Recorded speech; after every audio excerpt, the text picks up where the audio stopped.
السلام علیکم۔ خوبصورت اور دلکش چہرہ، شارپ فیچرز، یہ جتنی بھی باتیں ہیں اور یہ جتنی بھی چیزیں ہیں نا جو ہم نے سنی ہوئی ہوتی ہیں، اور ہمیں بھی ایسا لگتا ہے کہ یار میرے فیس کے اندر اگر یہ چیز چینج ہو جائے یا یہ والی چیز ایسے ہے، تھوڑی سی مختلف ہو جائے، ناک موٹی ہے تو پتلی ہو جائے، آنکھیں چھوٹی ہیں تو تھوڑی موٹی دکھنی چاہیے، ایسی بہت ساری چیزیں ہمارے مائنڈ میں ہر وقت چلتی رہتی ہیں۔ مطلب یہ ہے کہ ہمیں ہر وقت اپنے چہرے پہ کوئی نہ کوئی خامی اور کمی ہی نظر آ رہی ہوتی ہے،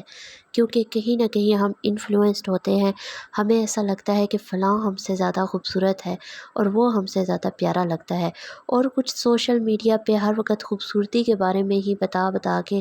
لوگ تقریباً نفسیاتی ہوتے جا رہے ہیں،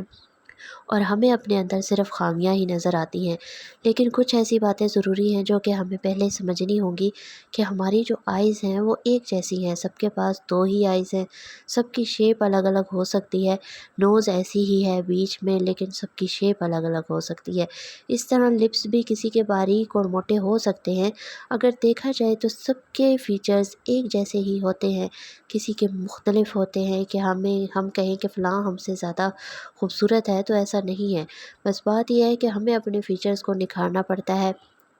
اگر آپ کی آئیز خوبصورت ہے تو آپ لوگ کاجل وغیرہ لگا کے مزید خوبصورت بنا سکتے ہیں۔ اگر آپ کے لپس پھیکے پھیکے ہیں تو آپ لپسٹک لگا کر مزید خوبصورتی بڑھا سکتے ہیں۔ سب سے بڑی بات یہ ہے کہ آپ نے اپنے باڈی کو سمجھنا ہے کہ آپ کے اوپر کیا چیز سوٹ کرتی ہے اور کیا چیز ہے جو سوٹ نہیں کرتی۔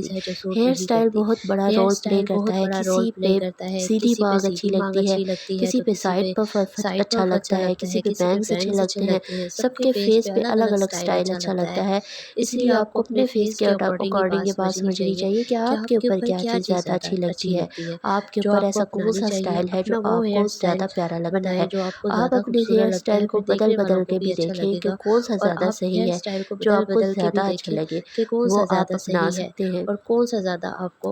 اور امپورٹنٹ بات یہ ہے کہ آپ اگر موٹے ہیں تو آپ کو اپنا ویٹ کم کرنا چاہیے تاکہ دھیرے دھیرے آپ کا جو فیس ہے وہ بھی شیپ لے سکے۔ یقین کریں جب آپ اپنا ویٹ کم کرتے ہیں تو آپ کا جو فیس ہے وہ بھی ایک شیپ میں آ جاتا ہے، اور آپ کے جو فیچرز ہیں وہ شارپ ہو جاتے ہیں، فیس فیٹ ختم ہو جاتا ہے، تو فیس ایک ڈیفرنٹ لک میں آ جاتا ہے جو کہ بہت ہی زیادہ خوبصورت لگتا ہے۔ دوسری بات یہ ہے کہ آپ لوگ اپنے فیس پہ پمپلز کو ختم کرنے کے لیے اور فیس پہ شائن لانے کے لیے ہوم ریمیڈیز استعمال کر سکتے ہیں۔ پمپلز کے لیے ضروری ہے کہ آپ صابن کا استعمال نہ کریں بلکہ کسی میڈیکیٹڈ ایکنی والے فیس واشز کا استعمال کریں۔ آپ اپنے فیس واش میں تھوڑا سا بیسن شامل کر کے اگر اس سے فیس واش کریں گے تو اس سے فیس کی کلینزنگ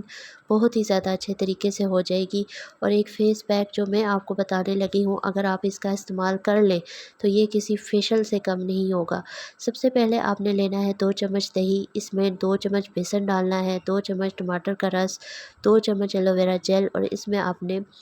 1 چمچ ڈالنا ہے چاول کا آٹا۔ یہ ساری چیزوں کو مکس کر کے آپ اپنے چہرے پہ 20 منٹ کے لیے لگائیں، اور اس کے بعد اس کا مساج کرتے ہوئے اس کو اتار دیں تو آپ کی خوبصورتی کو 4 چاند لگ جائیں گے اور آپ کی سکن خوبصورت ہو جائے گی۔ ایک اور چیز جو ہم اپنے چہرے کی خوبصورتی کے لیے جس پہ ہم بالکل بھی توجہ نہیں دیتے وہ ہے ہماری بڑی آئی بروز۔ جی ہاں، ہمارے فیشل ہیئرز جو کہ ہم ریموو کرنے کے بارے میں سوچتے ہی نہیں ہیں، اس سے ہمارا چہرہ بہت ہی زیادہ گندا لگتا ہے اور یہ بہت زیادہ برے لگتے ہیں۔ تو آپ باقاعدگی سے اپنے فیشل ہیئرز کو ریموو کریں، آپ 7 سے 8 گلاس پانی پئیں، اپنی نیند پوری کریں، فریش جوسز کا استعمال کریں اور ڈپریشن سے دور رہیں، مسکراتے رہیں اور پازیٹیو سوچیں اور پازیٹیو رہیں۔